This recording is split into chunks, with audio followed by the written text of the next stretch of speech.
All right, I thought I would do a video review post-season since now the boat is out of the water and our season here in Canada is pretty much done. So here we go. So I'm going to kind of walk around the boat, talk a little bit about the Classglobe 580, talk a little bit about the trailer I have it sitting on, some of the things that worked, some of the things that didn't. But I think it should be good. It might be informative for some people that are building now, or some people that are halfway through the process. Yeah, so here we go. We'll flip this around. We'll take a look at the trailer and the boat. So obviously, this is hull number 20, built in Thunder Bay, Ontario, Canada. My boat's name is Little B. And so let's take a look at the trailer a little bit. I did some modifications to this to make it suit the boat, obviously. Pretty simple setup, 4 pads, and I also added a center pad underneath, which would actually be frame E, I believe, just for some added support, because there's so much boat sticking forward of that pad there. What the plan here for spring is to actually launch it from the trailer into the water, directly from the vehicle, put an extension on the tongue, and we should be good to go. I observed that from a couple of friends, and it should work out okay. And also pulling the boat out of the water back onto the trailer should be good. So that's really the trailer, nothing much more to it. Since we're kind of in this area, we'll take a look at the keel. So everything built to plans. The bulb is poured and bolted in. You can't really see the bolts because what I did here was in the area of the 3 bolts, I inserted some foam and kind of a little bit of fairing filler to cover everything up and kind of make it as smooth as possible prior to the launch. As you can see on the tail end, it needs a little bit more work, but it was pretty quick and dirty there before it went in the water. So there's a little bit of fairing filler up in the joint there, just to kind of smooth things off. And I don't even think the bottom is done, so it's still pretty rough. But as per plans, bolted in. Didn't even get a chance to do any fairing on the bolt heads that hold it onto the boat, but that'll be next spring. Clean that up a little bit, make it a little bit more smooth. I chose, because our water here is quite cold, I chose to just use no anti-fouling, and it worked out pretty good. It kind of stained the paint a little bit, being in the water for 7 weeks, but it actually turned out fairly well. I think that's the way to go for us here anyways. And if you followed my blog at all or my other videos, I built the boat as per plans. We'll take a look at the bowsprit. It is generally as per plans. It extends out the proper distance so that the asymmetrical sail will hook on right at the end of the bowsprit. Or at the support for it, I should say. And then at the end of the bowsprit, everything, all those dimensions are as per plans. I used a little bit of Dyneema and some of those aluminum anti-friction rings. It worked out pretty well with getting some tension, as opposed to a big turnbuckle that you can't really tension, from the cockpit. This way here, this line, you can kind of see it there maybe. Line runs back to the cockpit, and I can do some tensioning there, thanks to some of my friends the week before it come out of the water to rig all that up. From here, well, my lifelines, some of the chain plates, the Classglobe stainless steel kit, everything's there. Through hull for the emergency pump that's in the cabin. That's where that comes out. A couple of hookups with some blocks for the spinnakers, check stay hookups, and for my outboard, kind of a dirty, ugly piece of wood there that I had to modify or to make work. My outboard, my gasoline outboard needed a little bit more clearance, so I had to make that up on the fly. Hopefully over the winter I'll make a nice aluminum one. We should be good to go. On the stern of the boat, everything is again as per plans. You can see the Dagger boards in their casings, if you want to call it. I got one up, one down. I plan to end up having what, if you want to call it, an upper and a downer. So some line that I'll be able to control those from the cockpit easier, because this past summer, the time that I had it in the water, I had a line on it just as a safety to lift it, and then I would push it back down by hand just to get them back in the water. Those proved to be very, very beneficial. I strongly suggest using them on this boat. With the Dagger boards up, I found that the stern of the boat wanted to wander, especially in a following sea, running downwind. But with those down, even on an upwind, it really was beneficial, because if you can imagine a column of water in between the rudder and the Dagger board on each side, it actually kept the boat, it kept the boat tracking very well, but also it made the helm feel very, very light. Generally, I could have, 2 fingers on the tiller and was able to control the boat very easily.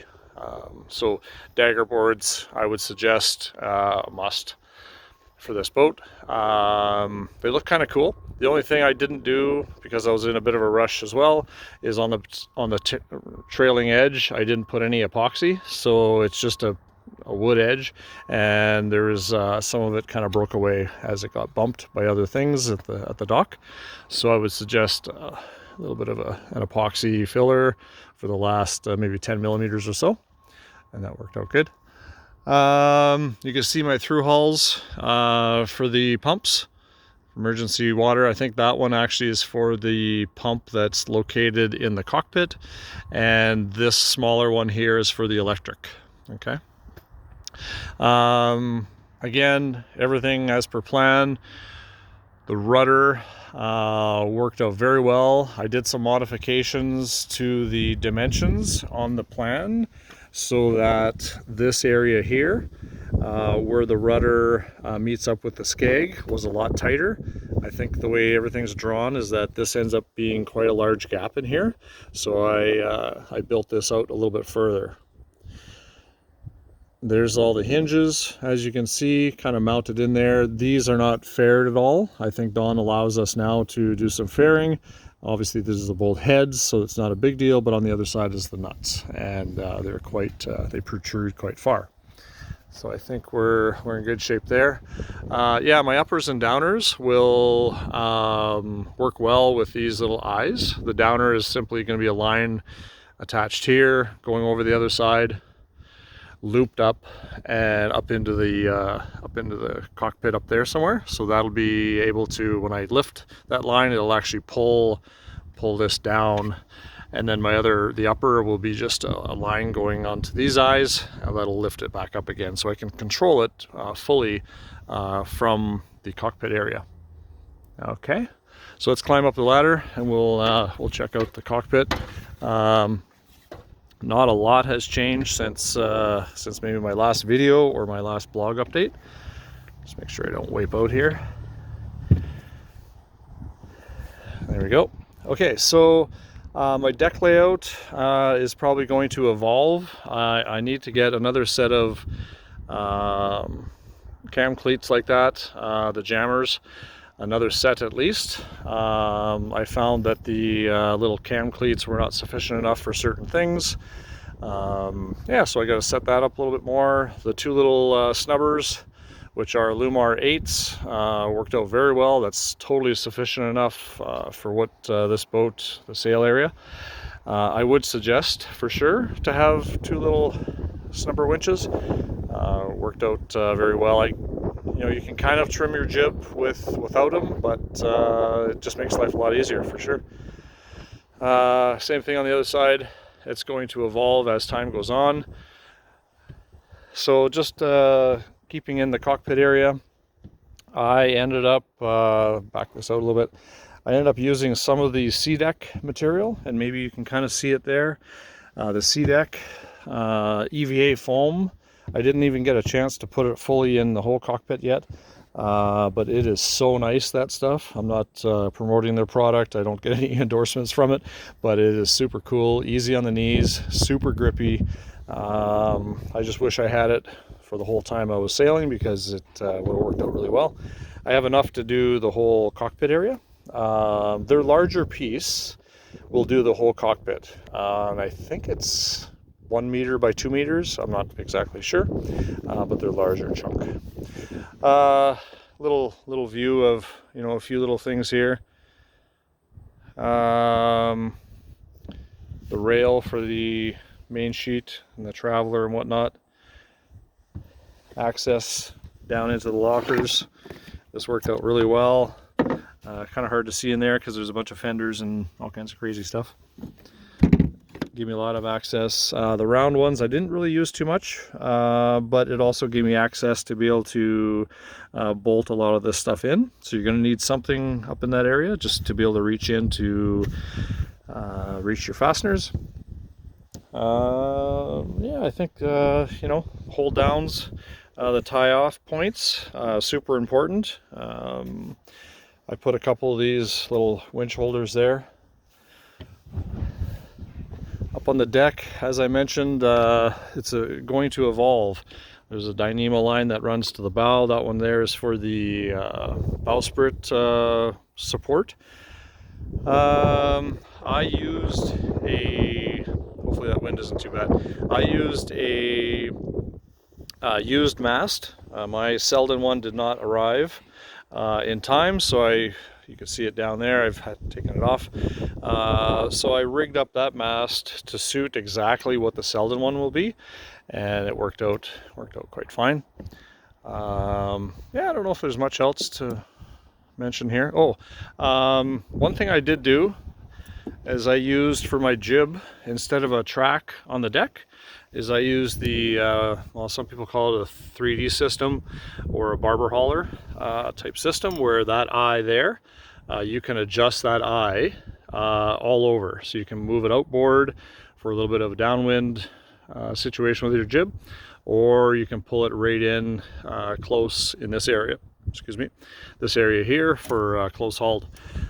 Very nice system. Pretty simple, easy to arrange, lightweight, I guess. I can also pull that ring, the black ring, up forward because my jib, it has a reef in it. It's not a furling jib. So when I do put the reef in, I need to pull that, be able to pull that forward, and I can do so quick and easy by these 4 lines back here. It's super simple. So let's take a look quickly inside. Again, I wanted to get my boat in the water so that I could sail for 6 or 7 weeks before I was able to, before I had to take it out of the water again, as opposed to keeping it out of the water and finishing the boat totally. So there's still a lot of work to be done in here in terms of woodworking. Cabinet doors need to go on, my seat needs to be installed, my nav station is not complete in terms of the bench or the little tabletop, but the boat was functional. So I got it in the water, made it happen, and I'm really glad I did, because now over the winter and in the spring I can do a couple little jobs, fit a few little things, and I'm good to go. My B&G VHF radio with AIS, it may end up getting mounted up on the top here. My boat building buddy Severn from Switzerland, he put his up on top here, and that seemed to be a better spot, I think, actually. My chart plotter is kind of, pull this over, similar to those 650s where they're on a bit of a swing arm. Maybe you can see that there, bit of a swing arm, and I put a little bit of Velcro on the inside so it actually jams up against here, and it sits right there. Very convenient. I can still close my hatch door, and with the screen on bright I could still see through the hatch and see my chart plotter. with all my information on there, and obviously my charts and whatnot. But it's kind of sweet because then I just swing it back inside if I am inside during foul weather, and I could still use it and see it from the inside without it being mounted out here. Yeah, I mean, it does come with Bluetooth, and you can run an iPad and whatnot, but I thought, it'd be nice to be on a little swing arm. I thought I would try that as opposed to having two devices. Yeah, so the winter time, I still have to set up my sole plate, cover up those big bolts, the 10 bolts that hold the keel on. I got to fit up a new set of stairs. You can see here, there's still my my dimensional lumber stairs. I think I'm going to steal, I think it was Joe Viviash's design, where he has a nice beautiful step here, kind of molded into the seats a little bit. Yeah, so but I think it worked out really well. It's a comfortable boat. Even when you're heeled, it's nice to sit, you know, on the low side, even comfortable. You can put your feet up against the other side. If you're sitting on the high side, for instance, there's still distance wise, it's ergonomically very comfortable. And yeah, I still got a few little things to do, but I think that's really about it. I did put a non-opening hatch forward in the observation pod, and my plan is to cut open some side windows here as well, and maybe just use some acrylic screwed onto the outside like some of the other gentlemen have done as well. Yeah, so there you have it. That's my post-season review from the Canadian standpoint, because our season's over here. If you have any questions or comments, leave them down below. I'd be happy to answer them or answer any questions. Cheers. Bye for now.